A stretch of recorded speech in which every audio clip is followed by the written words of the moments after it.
Aproveitando que o canal fala muito sobre comércio internacional, comércio exterior e a operacionalização das coisas. Pela experiência e visão, então, que teve até agora, qual é o maior item sabotador da expansão do comércio exterior brasileiro? Seria o Estado ou seriam esses atores que colocam a pressão na formulação das políticas sobre o Estado? Porque a gente às vezes tem ilusão, né, de que essas organizações servem para ajudar, mas... É um complô dos dois que acaba sendo uma coisa única, porque são lobbies empresariais, industriais, agricultores e banqueiros que atuam no Estado, para o Estado, com o Estado em favor próprio. Os interessados podem consultar esse meu livro, Formação da Diplomacia Econômica no Brasil, século XIX, em que eu sigo todas as políticas comerciais, desde o Tratado Portugal-Inglaterra de 1810, renovado na independência, depois trocado em 1844, quando temos a tarifa brasileira finalmente, mas cada governo, nós tivemos 30 e tantos gabinetes no segundo reinado, cada gabinete tinha uma grande rotação de ministros, chanceleres e ministros da Fazenda, e ministros da Justiça e não sei o quê, trocava a pauta brasileira. Você aumentava uma, baixava outra, porque tinha reclamação de agricultores que queriam importar bens manufaturados mais baratos, ou fabricantes de chapéu e de calçados, ou de tecidos que queriam se proteger da concorrência estrangeira, então pediam um aumento. Então, eu segui tudo isso, não em detalhe, mas descrevendo as grandes características, né, porque a pauta é 200, 300, 1.000 itens, 1.500 itens, e depois teve uma cláusula franco-ouro, né? Você teve várias adaptações da política comercial brasileira, não apenas tarifária, paratarifária também, né? E então você vê que havia uma mudança constante para acomodar pedidos setoriais, pedidos de indústria dos chapeleiros, né?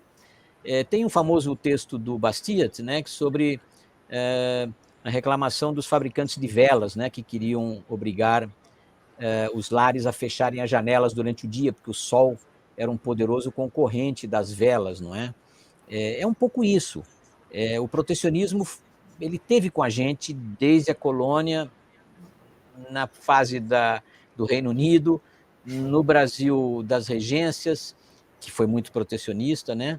E no Brasil Império. E, claro, em alguns momentos se tinha uma abertura aqui ou ali, porque interessava um determinado grupo com um lobby eficiente, mas depois fechava, né? Rui Barbosa, que foi primeiro-ministro da Fazenda, também fez reforma. Você teve diferentes pautas aduaneiras ao longo do tempo. As mais importantes, modernamente, foram a reforma aduaneira do Oswaldo Aranha, quando ele foi ministro da Fazenda em 1931, né, saiu lá da Justiça para a Fazenda, fez uma nova aduaneira, pauta aduaneira e uma tarifa não mais baseada no ad valorem, mas tarifas específicas, o que foi um problema no começo do GATT, né? E depois, no começo do GATT, a gente tinha uma legislação totalmente anti-GATT. Tanto que se debateu muito no Brasil sair do GATT. Quando se fez a reforma tarifária de 57, no governo JK, que foi uma tarifa assumidamente protecionista, com tarifas de 100%, 120%, e todas as medidas proibitivas, lei do similar nacional, o Brasil quase que sai do GATT. O Brasil praticamente teve que, em 56, 57, renegociar a sua adesão ao GATT, porque o que ele tinha feito em 47 não valia mais nada, porque a gente tinha ofensas ao tratamento nacional na legislação anterior, entendeu?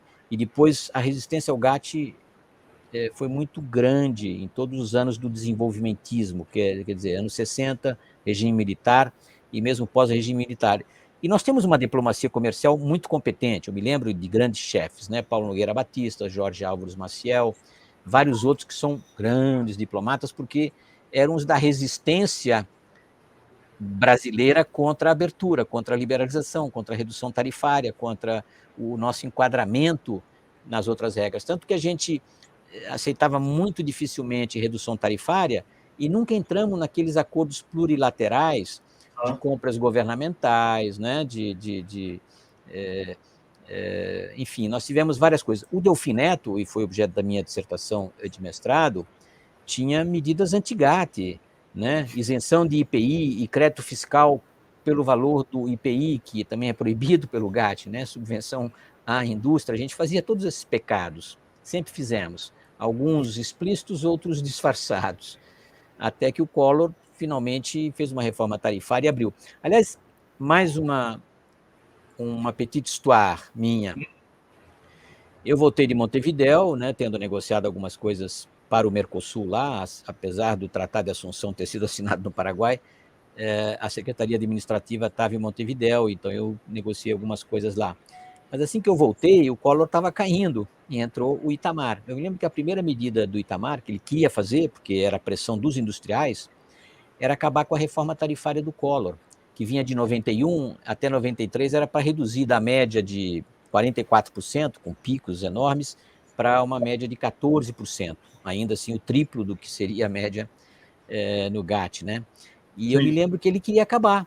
O primeiro memorando que eu fiz da era Itamar, que eu dei para o Rubens Barbosa, meu chefe, foi dizendo o seguinte: olha, o que o Itamar quer significa acabar com o Mercosul. Porque a gente está negociando uma tarifa externa comum no Mercosul que espelha a nossa reforma tarifária, que será a tarifa brasileira. Aliás, a origem de muitos dos problemas de tarifa externa comum no Mercosul, elas se dão porque o Brasil impôs praticamente a sua tarifa. A reforma tarifária do Collor, de 91 a 93, é a tarifa brasileira. Então, aí você tem escapes, né, saídas ou exceções à tarifa externa comum do Brasil para cima, sempre protecionista, né, automóvel a 35%, ou para baixo, quando a Argentina era liberal, no Menem, ou Uruguai e Paraguai, que sempre tiveram tarifas menores, países mais abertos. Então, é uma loucura, por quê? Porque o Brasil impôs uma tarifa de acordo com o seu perfil industrial definido pela CNI, pela Fiesp, pelas associações empresariais setoriais e não necessariamente pelo interesse nacional, né? Isso continuou. Fernando Henrique Cardoso, você teve salvaguardas contra brinquedos chineses, contra isso, contra aquilo, tarifas que foram para 75%, antidumpings abusivos contra produtos chineses, mais uma vez. Então, toda essa loucura a gente teve porque é genético. Eu acho que é genético no Brasil. O Brasil não se sente culpado por ter uma política comercial esquizofrênica e protecionista, introvertida, que é anti-Mercosul. Porque se a gente for pensar na nossa estrutura tributária, é a coisa mais anti-integração que você possa conceber. Sem dúvida. E eu, no Mercosul, eu trabalhei muito, escrevi muito, falei, é uma loucura o que o pessoal da Comissão Aduaneira faz, que a Fazenda faz, que a Receita faz, que a Agricultura faz, que o Ministério da Indústria e Comércio faz, porque isso vai dificultar o mercado livre do Mercosul. A zona de livre comércio, que deveria ser tarifa zero, você tem aqueles penduricalhos paratarifários. Não, é a tomada jabuticaba brasileira, normas da Anvisa, do Inmetro, ou definições Não, qualquer industriais de normas. fundamental, todo mundo que já tentou explicar o sistema tributário para um cálculo desses em comércio exterior para um estrangeiro já viveu um sufoco inédito. Então, esse é um problema terrível que nos atinge, e não é só que dificulta a nossa integração na economia global, porque o Mercosul foi concebido para isso, para ser uma mini globalização a 4 e uma abertura para o comércio global, né? Atrair investimentos num mercado de 250, 270 milhões de habitantes, não sei o quê, mas ele nunca foi isso, porque a tarifa externa comum sempre foi vulnerada. Ela é uma colcha de retalhos, né? É algo esfarrapado, porque os países têm exceções, cada um para um lado. As exceções são permitidas ilegalmente e você vai trocando. Tem entre safra, então você reduz a tarifa para importar arroz ou milho e prejudica os argentinos, uruguaios, ou você aumenta porque você tem uma oferta maior de tal produto, então precisa proibir. Quantas vezes os agricultores, os risicultores gaúchos proibiram caminhões uruguaios de entrar com arroz uruguaio, que era, aliás, produzido por outros risicultores gaúchos que se instalaram no Uruguai. Por quê? No Uruguai eles poderiam comprar defensivos na tarifa mais reduzida do Uruguai, não na nossa, podiam comprar tratores brasileiros mais baratos, porque eram desgravados para exportação, então eles produziam arroz mais barato no Uruguai e depois vinha algum juiz que decretava a proibição de importação. São essas loucuras que a gente tem no Brasil, não sei quando é que a gente vai se separar dessa nossa herança genética protecionista? Eu não sei, eu lembro sempre das papeleiras, né?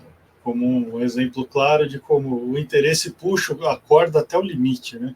Exatamente.